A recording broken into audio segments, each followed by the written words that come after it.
원룸 사시기 전에 꼭 알아야 되는, 모르면 큰 돈을 잃으시는 강의를 해드릴까 합니다. 성공 투자 확신해 드릴 수 있겠습니다. 알고 사시면 대출라도 하지 멘탈이 보게 되는 거죠. 신축 원룸 사실 때 꼭 아셔야 합니다.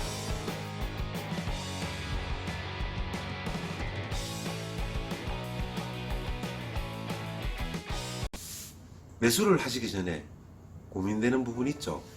내가 잘 사는 게 맞나? 속고 사는 건 아닌가? 사놓고도 찜찜한 게 원룸의 특성상 비교할 수 있는 사례가 적고 신축, 구축의 매매가가 많이 틀리기에 이런 생각들 많이 하시는 것 같네요. 신축의 매매 가격은 원가에서 건축주의 이윤을 보탠 겁니다. 원가를 아시면 내가 사는 매물이 비싼지 싼지를 판단하실 수 있습니다. 일전 제 영상에서 잠시 설명드린 부분이 있는데 중요한 사항이니 다시 한 번 더 설명드리도록 하겠습니다.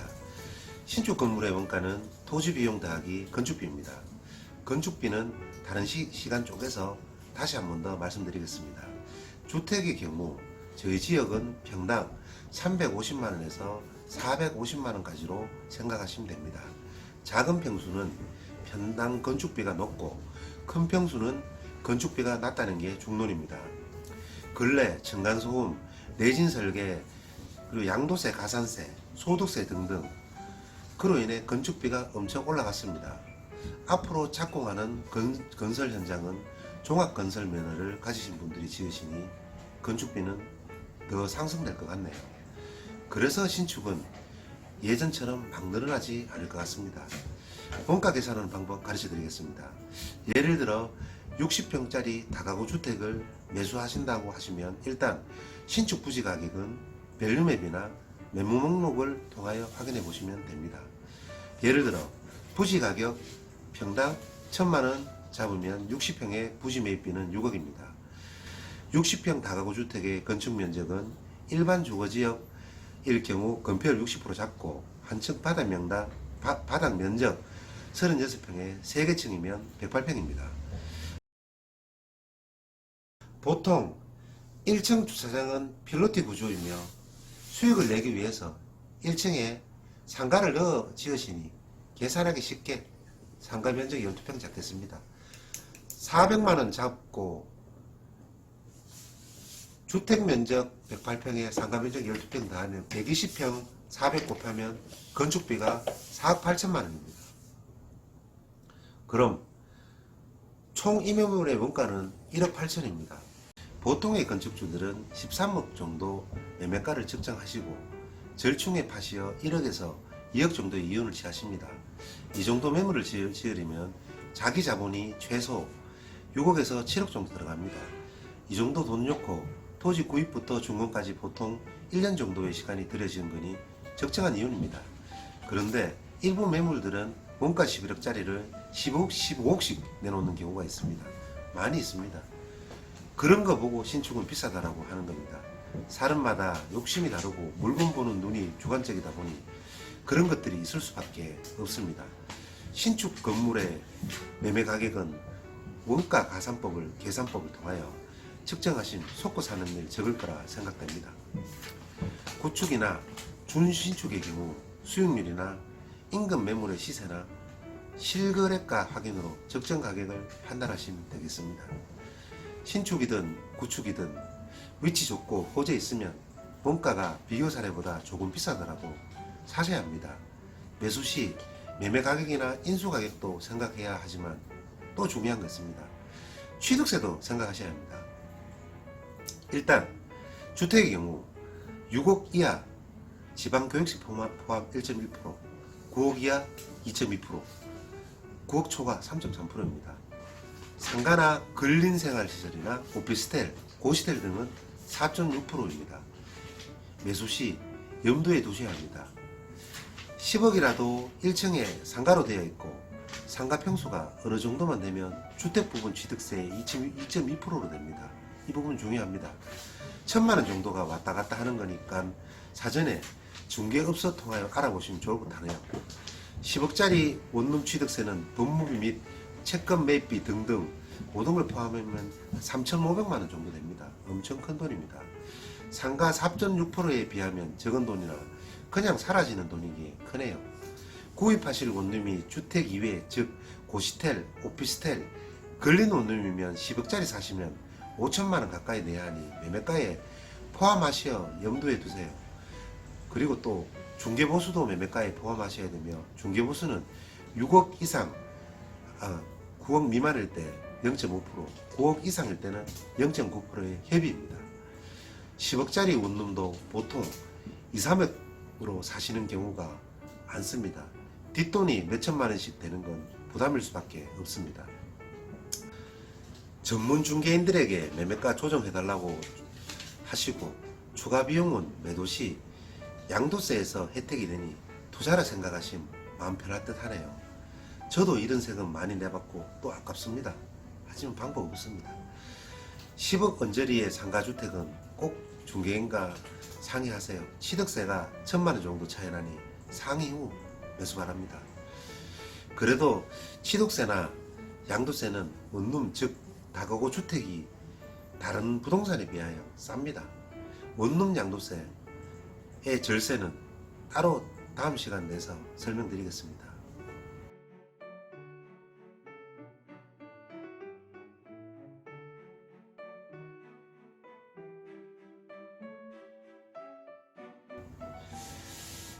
원룸 사실 때 이거 챙기세요. 매물 사실 때 외관상 보면 그냥 원룸입니다. 하지만 건축물 대장상 용도는 항상 체크해 보셔야 합니다. 우리가 아는 원룸은 보통 다가구 주택입니다.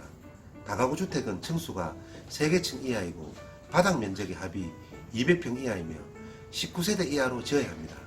여기에 각 지자체마다 주차법이니 건축법이니 해서 여러가지 제재를 가하다 보니 건축하시는 분들이 다가구로 용도를 하지 않고 많은 수익을 내기 위해 다중주택이나 고시텔로, 심지어는 산후조론으로 허가를 내어 신축하는 경우를 봐왔습니다. 일단 다중주택들은 취사가 불가합니다. 그럼 싱크대나 전기 콕탑, 가스레인지 등이 있으면 그 당연히 불법입니다. 강제 이연금을 내시든지 철거를 하셔야 합니다. 근데 철거는 불가합니다. 취사가 안 되면 누가 들어옵니까? 그래서 강제 이행금을 내시든지 철거했다 구청에 다시 검사받고 다시 설치해야 합니다. 이게 무슨 일입니까? 다중이나 고시텔, 특히 대학 주변이나 중심지 혹은 땅값 비싼 곳에서 수익 내기 위해 이런 매물들 많이 받습니다. 수익이 좋고 돈 많이 나오기에 알고 사세요. 사지 말라는 얘기 절대 아닙니다. 사실 때 설명 잘 들으시고 사셔도 알고 사셔야 대차로도 하죠. 제가 한 번씩 건물들을 보고 있으면 아는 건물들이 법을 어겨가며 증축 내지 사용 용도와는 다르게 사용하는 경우 봐왔습니다. 너무 많으니 그냥 묻어가는 거지 엄밀히 말씀드리자면 불법 건축물이 많이 있습니다. 건축물 대장상 용도와 실제 사용 용도가 적합한지 중개인에 확인해 달라 하세요. 부동산은 리스크가 있어도 많은 수익이 나면 알고도 사셔야 합니다. 그게 싫으심 매수 초기에 기준 정해서 중개인에 말씀하시기 바랍니다. 꼭 알고 삽시다. 돈이 얼마나 큽니까? 알고 사셔야 합니다. 시청자 여러분, 혹시 가덕이라고 아십니까? 일본말 같기도 하고, 이게 사전적 의미는 집의 본체 말고 아래체를 의미하나 보통 헛간과 외압간, 창고 등이 있는 곳을 의미함이라 합니다. 보통 우리가 아는 가덕이는 일조권이나 사선 제한 때문에 법규에 맞게 집을 지으면 손실되는 부분이 크기 때문에 판넬 구조물이나 같은 것들로 허가 없이 증축한 것들을 말합니다.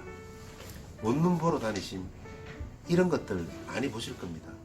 공간 활용 측면에서 저도 이 정도는 괜찮겠지 않냐는 쪽입니다. 일부 동네 가보면 가덕이 없는 집이 없습니다. 다 같이 하는 불법이니 그냥 넘어가는 게 다반사시고, 아마 시청하시는 분들 중에도 주택에 사신다면 이런 가덕이 있으리라 봅니다. 가덕이는 단속중 걸리면 철거 후 보통 그냥 설치하시면 됩니다. 많이들 그렇게 하고 계십니다. 걸릴 일도 많이 없습니다.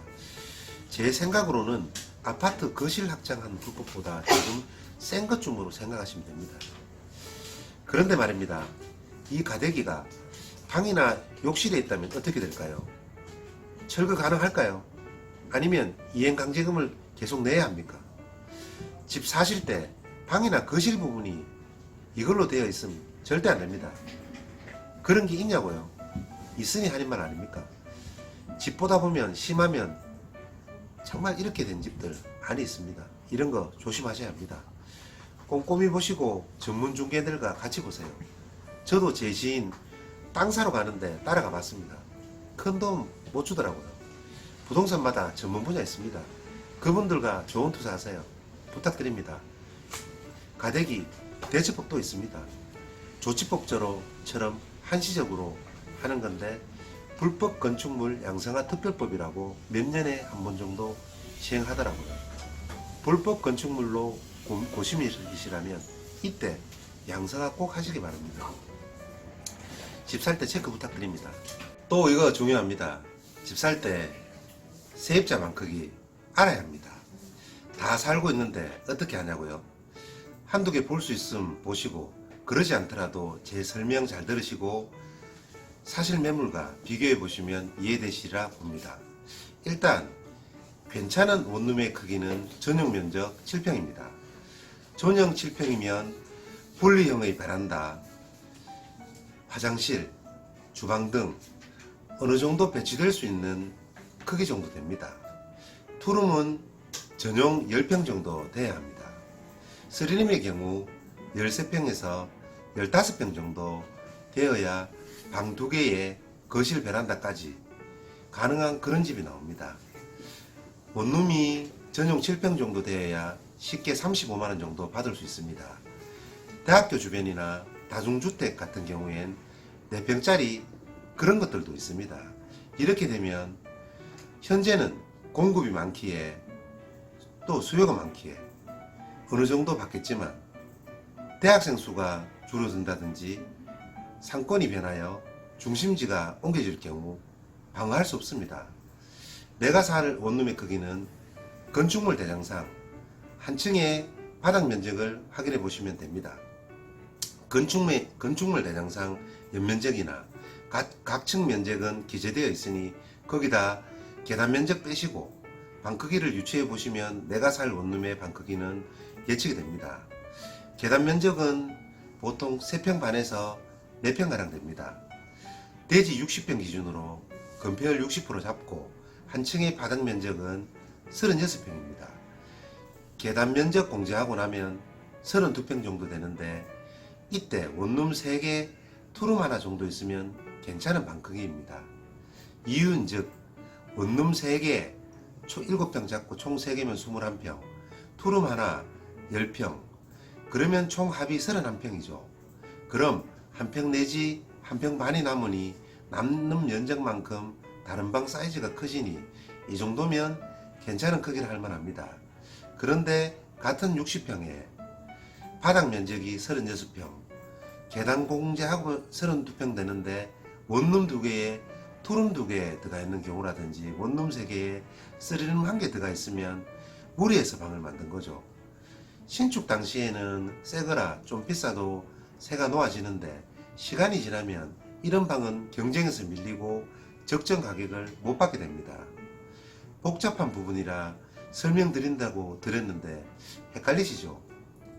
무리 주심 판단해 드리겠습니다. 그렇다고 방 사이즈가 무조건 크다고 좋은 건 아닙니다.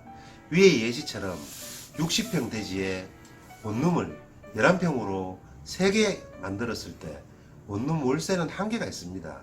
많이 받아야 45만원입니다. 3개니까 135만원 되겠네요. 정상적인 방 구조일 때 155만원 정도 나오니까 3개 층일 경우 한 60만원 정도 차이가 나네요. 연수익료는 720만원 정도 차이가 납니다. 원룸의 적정 평수는 고려해서 구매하시면 됩니다. 아주 작지만 않다면 전용 6평짜리 원룸이라도 가구수가 늘어난다면 수익적인 부분은 큰 차이가 없을 듯 합니다. 상마다 방 크기가 수익에 미치는 영향은 다르기에 여러가지 방향으로 분석하실 필요가 있네요. 일단 적정 크기 기억하시고 원룸 구매 시 살펴보시는 게 맞겠습니다. 원룸 구매 시 중요한 부분 말씀드리겠습니다. 요즘은 마이카 시대입니다. 차량 수가 늘어나다 보니 문화가 바뀌고 있습니다. 식당도 주차장 없으면 잘 안됩니다. 커피숍 마찬가지고요. 일단 기존 주차법이 올해 3월부터 바뀝니다. 기존 주차법은 폭 2.3m에 길이가 5m인데 바뀐 법상 폭 2.5m에 길이 5m로 바뀝니다. 착공 기준이라 박경 규정의 매물은 내년쯤 볼 수 있겠습니다만 주차장이 커지는 건 좋은 일이니 긍정적으로 보입니다. 원룸 보실 때 주차 중요한 포인트입니다. 일단 제일 선호하시는 건 양방향 주차입니다. 양방향 주차가 되려면 전면이 16m 이상 되어야 합니다. 바뀐 법상은 보행거리 1m를 추가해야 하니 전면이 17m 이상 되어야 양방향 주차가 가능합니다. 전면이 16m 이상 되려면 80평 이상 되어야 양방향 주차가 됩니다. 100평이라도 양방향 주차 아닌 게 더 많습니다. 제 영상에 65평인데 양방향 주차가 되는 게 있는데 정말 특이한 좋은 매물입니다. 주차 중요합니다. 그 다음이 일렬로 정렬된 주차장입니다. 이것만 돼도 주차로 이의제기 하시는 분 잘 없습니다. 마지막으로 격주차가 제일 불편합니다. 일단 앞차는 전화 오면 빼주셔야 합니다. 관리가 안되면 앞에 세워두고 가버리십니다. 그럼 뒷부분은 그냥 빕니다. 격주차 원룸 가구는 꼭 주차장에 차량 번호랑 호시 적어두시고 주인이랑 관리인이 관리해 주시면 어렵진 않습니다. 격주차는 역세권 원룸에 많이 되어 있습니다. 역세권은 다행히 차량 소유자보다는 차량 없으신 분들이 많습니다. 집 살 때 주차도 중요 포인트니 챙기시기 바랍니다. 원룸 사실 때 수익률, 위치, 매매 가격, 불법 유무 및 편의시설 챙기시면 어떤 원룸을 사실은 실패는 없을 거라 봅니다. 여러분, 투자하시는데 등대가 되는 친절한 이소장이 되겠습니다. 감사합니다. 궁금하신 점 언제든 전화 주시면 친절히 답변해 드리겠습니다. 구독과 좋아요 부탁드립니다. 감사합니다.